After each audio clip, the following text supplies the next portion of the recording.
Bank खातेधारकांसाठी मोठी चेतावणी। या 3 पैकी कोणत्याही एका नंबरवरून कॉल आला तर कॉल उचलू नका। होय, हा फोन जर तुम्ही उचलला तर तुमचं खातं एका झटक्यात रिकामं होईल। फोनवरून तुमच्या एटीएम आणि क्रेडिट कार्डची माहिती घेऊन लाखो रुपयांचा गंडा घालण्याचे प्रकार गेल्या काही दिवसांमध्ये वाढले आहेत। अशा भामट्यांना पकडण्यात पोलीस अपयशी ठरत आहेत। ही फसवणूक नेमकी कशी होते पाहूया हा रिपोर्ट। तुम्हालाही असाच फोन होणारा असा बोगस कॉल आला तर गडबडून जाऊ नका आणि आपल्या कार्डावरची माहिती कुणालाही देऊ नका।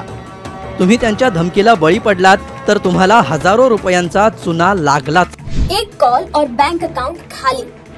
एनपीसीआई की चेतावनी से या central Bank of India, post ऑफिसचे खातेधारक असाल, कोणत्याही बँकेचे खातेधारक असाल, तुमचं बँकेत खातं असेल तर ऑनलाईन फसवणूक होऊ शकते। या 3 पैकी एका नंबरवरून जरी कॉल आला तरी जीव गेला तरी चालेल, पण हे कॉलवरून नंबर उचलू नका। हा फोन जर उचलला तर तुमचं बँक खातं एका झटक्यात रिकामं होईल। तुम्ही कोणत्याही बँकेचं खातं उघडलं असेल, तुमचं खातं नवं असो जुनं असो, तुम्ही पुरुष असो महिला असो, खात्यात पैसे असो किंवा नसो, बँक खात्यातले पैसे एका झटक्यात नाहीसे होतील।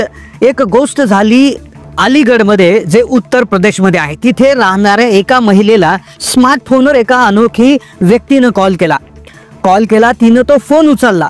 तिनं विचारलं, कोण बोलत आहात? तिनं तो तिकडून काहीच बोलला नाही। कोणाशी बोलायचं आहे तुम्हाला? कोणाचा नंबर पाहिजे? तिकडून काही आवाजच आला नाही। हा कॉल चालला फक्त 20 सेकंद। हा नंबर आहे, असे 3 नंबर आहेत। या 3 नंबरवरून त्या महिलाला एका नंबरचा कॉल आला होता। त्या महिलेने कॉल उचलला, कॉल डिस्कनेक्ट केला। चालला फक्त 20 सेकंद, पण तो कॉल कट केल्यानंतर तिच्या बँक खात्यामधून 1 रुपया कापल्याचा संदेश आला, मेसेज आला। पण महिलेला काही समजण्याच्या आतच तिच्या खात्यातून 99,999 रुपये कट झाल्याचा मेसेज आला। ही महिला आता पैसे परत मिळावे म्हणून बँकेमध्ये चक्रा मारत आहे। तब्बल 1 लाख रुपयाचा चुना लागला महिलेला फक्त हा फोन उचलल्यामुळे। हो, हे 3 असे नंबर आहेत की या नंबरचा जर कॉल तुम्हाला आला, जे आम्ही तुम्हाला पुढे सांगूच की ते कोणते नंबर आहेत, या नंबरचा तुम्ही कॉल उचलला की तुमच्या बँक खात्यातून पैसे एका झटक्यात गायब होतात। तुम्ही म्हणाल आमच्याकडे काय भारी फोन नाहीये, आमच्या बँकेत काय लय पैसे नाहीये। अहो, लय पैसे जरी नसले तरी तुमच्या नावे कर्ज देखील काढल्याची घटना जी आहे ती देखील पुढे सांगणार आहे। सरकारने पावलं उचलले आहेत। सरकारने देखील एक नंबर जारी केला आहे। जर अशी चुकून फसवणूक तुमची झाली, चुकून तुम्ही कॉल उचलला, कारण की कॉल उचलला का तिकून काहीच आवाज येत नाही, तुम्ही फोन कट करता, तुम्हाला वाटतं काही विषय नाही, पण हा नंबर तुम्हाला माहिती नसल्यामुळे चुकून फोन जरी उचलला, नुसता उचलला का पैसे होता कट। मग सरकारने दिली चेतावणी, असं तुमच्या बरोबर झालं तर तुम्ही काय करायचं आहे? कोणत्या नंबरला कॉल करून तक्रार करायची आहे? नाहीतर या महिलेसारखे तुम्हाला बँकेत चक्रा मारावं लागतील। आणि कोणते ते 3 नंबर आहे की ज्यावरून जर कॉल आला तर जीव गेला तरी चालेल, काही झालं तरी चालेल, तुम्ही तो फोन उचलायचा नाही, ते नंबर, अशी विशेष माहिती व्हिडिओमध्ये तुम्हाला मिळेल। त्यामुळे व्हिडिओ कृपया स्किप न करता पहा। पण जास्तीत जास्त माता भगिनी पुरुषांना ज्यांचे बँकेत खाते आहेत त्यांना पाठवायला विसरू नका, कारण की एका लोकांचा जरी कोणाचा फायदा झाला तरी आमचा उद्देश सफल झाला असं आम्ही समजू।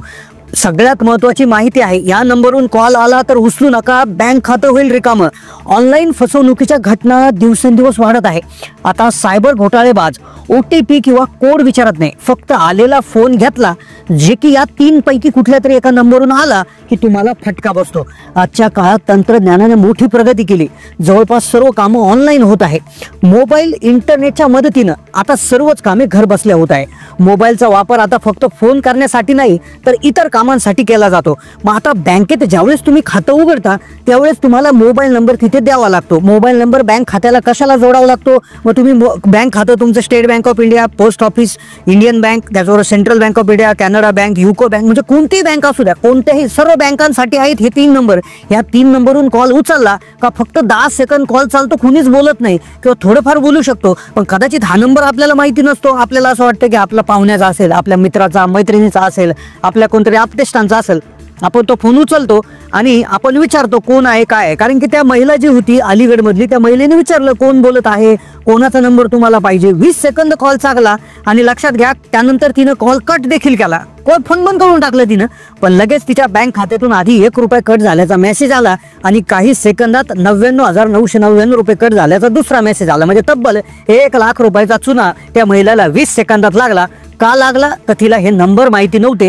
ही नंबर तुम्हाला माहिती आम्ही सांगणार आहोत, तुमचे लाखो काय म्हणजे भरपूर पैसे त्यामध्ये वाचणार आहेत।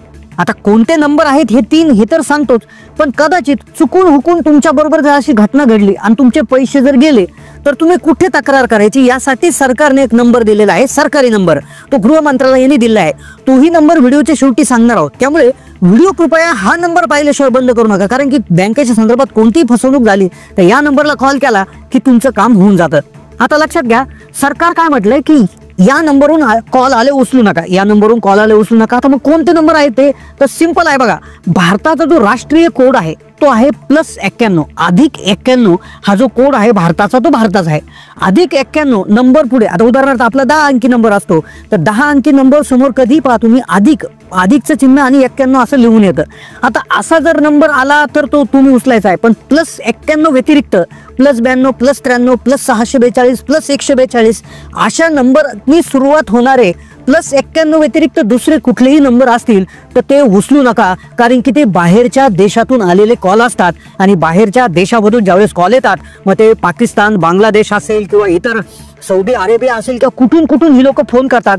काही वेळा असं ते भारतात बसून कॉल करतात, पण एक इंटरनेटचं असं सॉफ्टवेअर ते वापरतात की त्यामुळे तो कॉल बाहेरूनच्या सर्व्हरवरून येतो, जे करून पोलिसांना त्या ठिकाणी त्यांना पकडता येत नाही. पण असे कॉल लक्षात घ्या, +91 ने सुरुवात जर होत नसेल तर तो कॉल बिलकुल उचलू नका. लक्षात घ्या +91. मग आता कसं करावं संरक्षण, तर तुम्ही काय करू शकता, मोबाईल फोनच्या सेटिंग मध्ये जाऊन डू नॉट डिस्टर्ब म्हणजे DND ही सेवा चालू करू शकता. यासाठी तुम्ही जिओचं, एअरटेलचं, आयडियाचं म्हणजे कुठलेही सिम वापरत असाल तर तुमच्या कस्टमर केअरला फोन करा आणि त्यांना म्हणा DND डू नॉट डिस्टर्ब आम्हाला चालू करायचं आहे.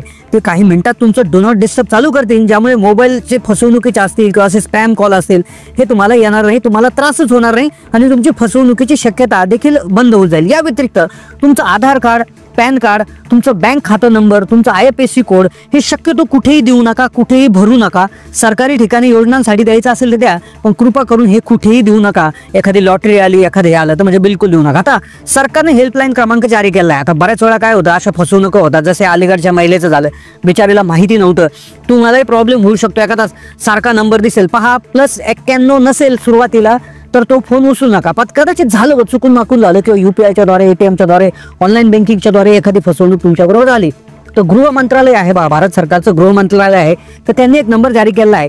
तर त्या नंबरला कॉल करून तुमचं मोबाईल नंबर, तुमचं नाव, तुमच्या कोणत्या खात्यातून पैसे कट झाले, क्रेडिट कार्डमधून झाले का, नेट बँकिंग झाले, कसे झाले, अशा सर्व गोष्टींची माहिती तुम्हाला द्यावी लागते आणि या नंबरला कॉल करून तुमचे पैसे देखील वापस येऊ शकतात.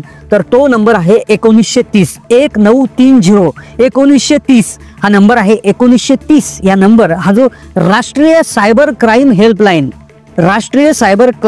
हेल्पलाईन जो आहे 1930 यावर कॉल करून तुमच्या बँक खात्याच्या संदर्भात कोणतीही फसवणूक तुमची झाली असेल तर याविषयी तुम्ही जे आहे तर माहिती मिळू शकता, पैसे मागे मिळू शकतात, तक्रार करू शकता. ही होती अतिशय संवेदनशील महत्त्वाची माहिती. ही माहिती तुम्ही तर पाहत, पण जास्तीत जास्त लोकांना शेअर देखील करायला विसरू नका. ही तुमची नैतिक जबाबदारी आहे. बऱ्याचशा लोक